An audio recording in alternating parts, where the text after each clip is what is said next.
This company makes billions of dollars a year by refusing to charge you more. It has sold the exact same hot dog and soda for $1.50 for 40 years, at a loss. And its own founder once threatened to kill the CEO if he ever dared to raise the price. In a world built on squeezing every customer for a little bit more, this is the story of a giant that got rich by doing the opposite. This is the Costco file. To understand Costco, you have to understand one radical decision made at the very beginning. In 1983, in Seattle, Jim Sinegal and Jeff Brotman opened the first Costco warehouse. Sinegal had learned the business under a retail legend named Saul Price, who had invented the members-only warehouse club. And Sinegal built the whole company around one strange idea. Don't make your money on the products. Make it on the membership. Here is what that actually means, and it is the key to everything. Costco sells its mountains of products at barely above what it pays for them. The real profit, the money that actually makes the company work, comes almost entirely from the annual fee you pay just to walk in the door. In a recent year, those membership fees added up to nearly $5 billion, and that fee income was more than half of the company's entire operating profit. Costco is not really a store that sells you things. It is a club that sells you the right to buy things at cost. And because the fee is where the money is, Costco does something almost no other retailer will do. It puts a hard ceiling on its own greed.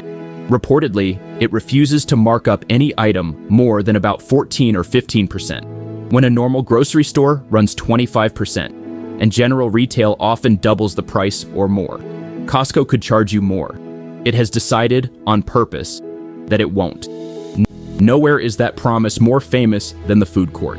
The quarter-pound hot dog and a soda has cost $1.50 since 1985, not adjusted for inflation, not close to. The exact same price for 4 decades. And it is not a rounding error that they forgot to fix. Around 2013, the current CEO, Craig Jelinek, told Sinegal the combo was actually losing money and suggested raising the price. By Jelinek's own account, Sinegal looked at him and said, "If you raise the price of the effing hot dog, I will kill you. Figure it out." So they figured it out, and the way they did it reveals the whole Costco mind. Instead of raising the price, Costco built its own hot dog manufacturing plants so it controlled the cost from end to end. It switched the soda supplier to protect the margin. It did the same thing with its famous $4.99 rotisserie chicken, a price it has also refused to raise for years.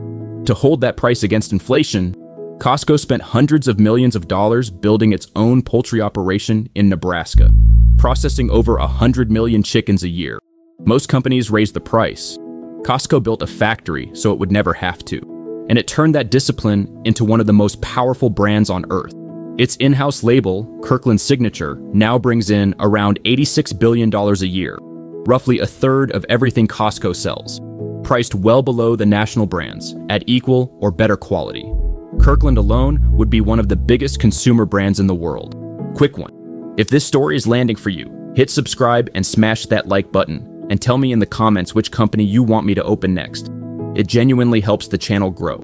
Okay, back to the file. It even extends to the people who work there.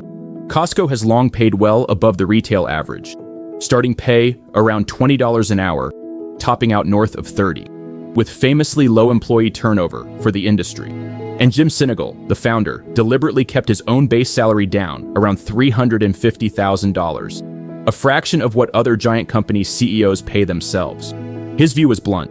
Paying a boss hundreds of times more than the person working the floor is just wrong. Now watch how all of this connects, because this is the real machine. The low prices and the kept promises make customers feel like they are never, ever being gouged.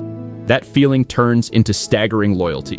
Costco renews well over 90% of its members, year after year. Those loyal members pay the fees. The fees fund the low prices, and the low prices deepen the loyalty. It is a flywheel, and the whole thing spins on one thing money can't easily buy: trust. And the scale that flywheel produced is enormous. Costco now does around $250 billion in sales a year, across more than 900 warehouses worldwide, making it one of the largest retailers on the planet, and one of the best performing retail stocks of the last 40 years. It got there not by being the greediest company in the room, but by being one of the least. That's what I want you to take out of this file.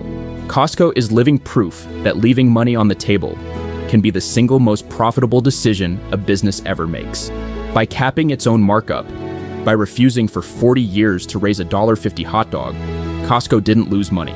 It bought something no advertising budget on earth can buy: the total, renewed every year trust of its customers. That trust is the business. The $5 billion in annual fees is just trust with a dollar sign attached to it. And the lesson runs far past shopping. In almost anything you build, a business, a reputation, a career, short-term greed is expensive. The person or company that undercharges on purpose, that treats the people they serve as members instead of marks, compounds something far more valuable than a quick extra margin. They compound loyalty. And loyalty, given enough time, compounds into money. The moat was never the low price. The moat is the promise, kept. If you want to learn how to spot businesses that actually compound like this, the rare ones built on trust instead of tricks, I'll leave a resource I trust down in the description. If you made it this far, you're exactly my kind of person. Subscribe, drop a comment, and help this channel grow. New files coming very soon. So the next time you see that $1.50 hot dog, understand what you are really looking at. It isn't a bargain they forgot to cancel. It is the cheapest and the most valuable advertising on earth. A 40-year-old promise kept in plain sight that quietly tells millions of people this company will not squeeze you. And that promise built an empire.